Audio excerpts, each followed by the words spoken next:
esmakordne ja ainult teile.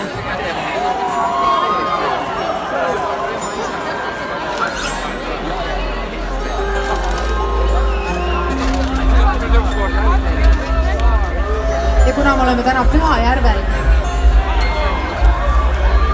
meie esivanemate pühakohas,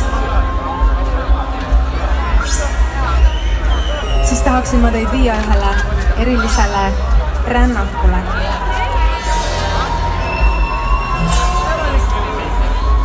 Aga enne seda tahaksin ma pakkuda ühe pala vetevaimudele.